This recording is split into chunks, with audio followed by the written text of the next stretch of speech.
Hey, everyone, welcome back to Healthy Relationships Week.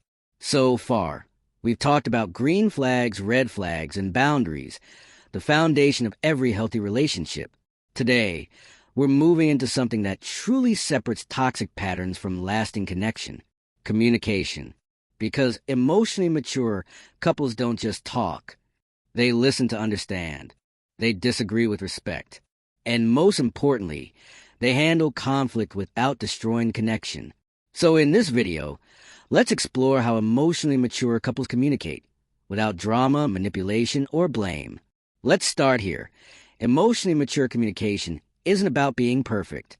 It's about being present. Mature couples don't avoid conflict. They know that differences are natural, even healthy. But instead of turning disagreements into wars, they treat them like conversations. They ask, how can we understand each other better? Instead of, how can I win? That small shift in mindset changes everything. Here's the first sign of emotionally mature communication. They listen to understand, not to defend. In most arguments, we listen to respond, not to hear. But mature couples slow down. They breathe before reacting. They ask clarifying questions instead of making assumptions. They might say things like, okay, I hear that you felt ignored. Can you help me understand what moment felt that way? That's not weakness. That's emotional intelligence. It takes humility to pause your ego and make space for someone else's feelings. Second, they express their needs clearly and kindly. You'll never hear an emotionally mature partner say, you should know how I feel, or, if you really cared, I wouldn't have to tell you. No, they communicate directly.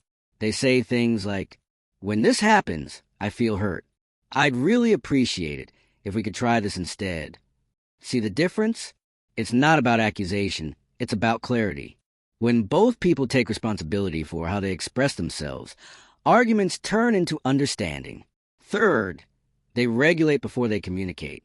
They know that timing matters. If emotions are running high, they don't force a resolution right away. They might say, I care about this conversation, but I need a moment to calm down so I can respond fairly. That's emotional maturity in action, because calm minds create clear communication. And no one ever solved a problem while their nervous system was in fight or flight mode. Fourth, they own their mistakes without shame. You'll often hear emotionally mature people say things like, you're right, I could have handled that better, or, I see how my tone came across as harsh. I didn't mean that. That's powerful, because accountability isn't about guilt. It's about growth. In unhealthy relationships, mistakes become weapons. But in mature ones, mistakes become lessons. Fifth, they focus on the issue, not the person. When something goes wrong, immature communication sounds like, you're so selfish, or you always do this. But mature communication sounds like, when that happened, it made me feel unseen. Notice the difference? One attacks the person. The other addresses the behavior. Emotionally mature couples protect each other's dignity, even in conflict. That's why their relationships feel safe. 6, they use we instead of me versus you. Immature arguments sound like two people on opposite teams, but mature ones sound like two people on the same side, facing the problem together. They say, how can we fix this? What do we need right now? That one word, we, transforms communication. It turns confrontation into collaboration. 7th, they don't use silence as punishment. Emotionally mature people know the difference between taking space to calm down and stonewalling to control or punish. If they need a break, they communicate it. They'll say, I just need a bit of time to process this. Can we talk later tonight? That one sentence builds safety, because your partner doesn't feel abandoned, they feel respected. 8th, they validate before they correct. This is a skill that emotionally mature couples master. Before trying to fix the issue, they acknowledge how the other person feels. They might say, I can see why that hurt you. That must have been frustrating. They validate first, then they share their perspective. That simple act disarms defensiveness, because when someone feels seen, they stop fighting to be heard. 9th, they speak from feelings, not accusations. They use I feel instead of you always. For example, I feel disconnected when we don't spend quality time, instead of you never make time for me.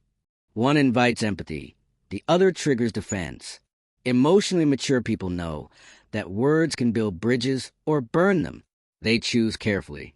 And finally, they repair, not just react. Even the healthiest couples have arguments. The difference is, mature ones come back after the storm. They talk it through. They apologize sincerely. They ask, how can we do better next time? They know that healing doesn't come from avoiding conflict. It comes from repairing it. That's how trust grows stronger, not weaker.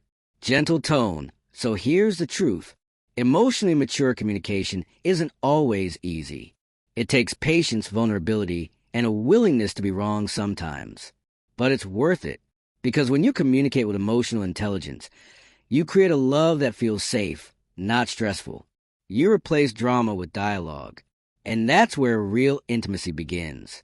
Soft closing tone. So today's reminder is this. Love doesn't need to be loud to be deep, and peace doesn't mean silence. It means safety. Thank you for being here for Healthy Relationships Week. If this video helped you, hit the like button, share it with someone who needs it, and don't forget to subscribe, because tomorrow in day 3, we're talking about healing from past relationships without losing your trust and love. See you tomorrow.